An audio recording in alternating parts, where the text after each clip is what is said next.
Bonsoir à tous les amis, j'espère que vous allez tous bien. Spezia Juventus, je débriefe ça tout de suite. Par où commencer tellement c'est hallucinant de voir une Juventus aussi pauvre en occasion en première mi-temps, parce qu'à la première mi-temps, la Juventus a tiré 6 fois pour un seul cadré et c'était Vlahovic avec un coup franc magnifique. Comme si en fait on jouait encore contre la Roma. Magnifique ce joueur-là, il continue encore à briller voilà, avec une Juventus aussi lamentable que ça a été le cas ce soir. Et je sais que certains sont très contents parce que Merici il a bien joué, Bremer il a été monstrueux en défense. Malheureusement, Szczęsny s'est blessé, Gatti il a été bon. Mais ce n'est pas ça le souci. C'est que tu joues face à Spezia, normalement ça doit être 3-4-0 sans forcer. Quand je dis bien sans forcer, ça veut dire que Vlahovic il pouvait sortir à la 60e minute en ayant marqué 2 buts ou bien en ayant marqué un but et faire une passe D.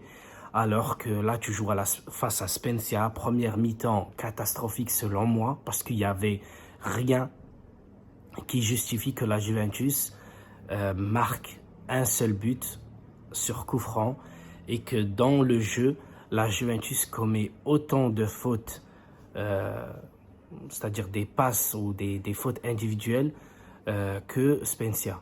Je veux dire, il n'y avait rien qui différencie les deux équipes, si ce n'est la possession qui a été 55-45 en faveur de la Juventus. La seconde mi-temps, avec l'entrée de Di Maria qui est revenu, qui est revenu de blessure, et Milik qui marque, qui délivre la Juventus à la 94e minute, tu vois. Je veux dire, un scénario pareil face au PSG, je l'aurais pris, voilà, j'aurais applaudi, j'aurais même dansé, tu vois. Mais face à Spezia, les amis, tu joues face à Spezia, hein, tu joues pas face à un grand du championnat italien ni un grand d'Europe. Et je comprends pas pourquoi tout le stade applaudissait comme si c'était, voilà, tu marques un but en finale ou en quart de finale de la Ligue des Champions. Voilà les amis, franchement, moi, j'aimerais bien refaire et reprendre les vidéos tous les jours s'il faut, tu vois, s'il y a quelque chose à dire, je dirais ça tous les jours, tu vois. Quand par exemple, la Juventus qui vient de recruter Paredes, ok, mais Paredes, il est là pour Allegri. Sauf que si Allegri fait une mauvaise saison, et je pense que ça va être le cas à 95%, tous les joueurs qu'a ramené Allegri cette saison, la saison prochaine, sachant que la Juventus, j'espère de tout cœur que s'ils virent Allegri, ils vont prendre un entraîneur plus offensif, j'en suis sûr et certain qu'il va virer la moitié de l'effectif. Ou du moins, le 3/4 joueront et il y a un quart de l'effectif qui va être voilà qui va être donné quoi. Alors moi c'est ça qui m'énerve. J'aime la Juventus, j'aime le beau jeu, même si on l'a pas pratiqué depuis un certain temps, mais tu joues face à Spezia, tu dois la manger. C'est tout. Pour moi c'est comme ça. Marqué à la 94e minute et premier but il a été à la 9e minute sur coup franc. Sachant que les occasions, ils étaient très très rares et le milieu de terrain, il a été catastrophique. Voilà, j'ai supporté un club, ça fait mal au cœur quand tu perds, mais ça fait encore plus mal au cœur quand tu ne gagnes pas, sachant que tu ne veux pas. Voilà, c'est ça. L'entraîneur, il ne veut pas jouer. Et quand tu as un entraîneur qui ne veut pas jouer, ah ouais, je viens de penser à ça, à la mi-temps, parce que moi, je regardais ça sur beIN Arabe, à la mi-temps, le présentateur de l'émission, il s'est retourné vers, je crois c'était l'autre, c'était un Égyptien, il lui a dit que doit faire Allegri pour amener son équipe à être plus offensif et à se créer plus d'occasions.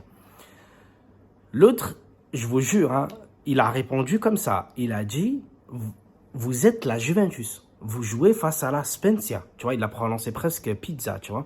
Il a dit face à la Spezia. Il a dit Juventus face à la Spezia. Vous êtes la Juventus. Il n'a pas dit c'est un match très équilibré entre les deux. C'est déjà très grave hein, s'il le dit. Mais il a dit tu dois imposer ton rythme. Tu joues à domicile 2 fois de suite. Et rien. Ça a été très équilibré. Et je veux pas parler, oui, il y avait penalty, pas penalty, ça je m'en fiche.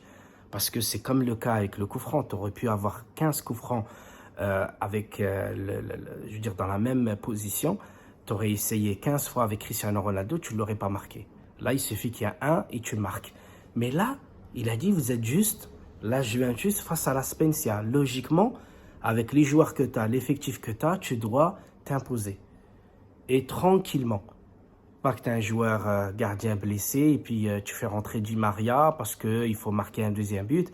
Di Maria qui revient de blessure, il n'était pas censé jouer aujourd'hui parce qu'il faut le préserver face à la Fiorentina. Le 6, je crois, on se déplace à Paris. Voilà. Voilà, comment tu peux te casser une jambe sans même bouger. Voilà. Donc, merci de m'avoir suivi les gars. Hein. J'aurais pu continuer ou je pourrais continuer encore plus, mais à quoi bon démonter quelqu'un qui ne mérite même plus, tu vois. Si tu fais attention à lui, c'est que c'est grave. C'est que c'est toi le problème, c'est pas lui. Parce que lui, en fait, il continue avec ses idées. Et nous, on continue à pleurer jusqu'au moment où on se fait éliminer. Parce qu'en fait, là, vous dites, ouais, on a gagné, super, c'est génial et tout. Les supporters dans le stade, ils applaudissaient. Mais moi, je vous le dis, ça va pas. C'est la Spezia, c'est tout. Parce que là, on va jouer à la Fiorentina.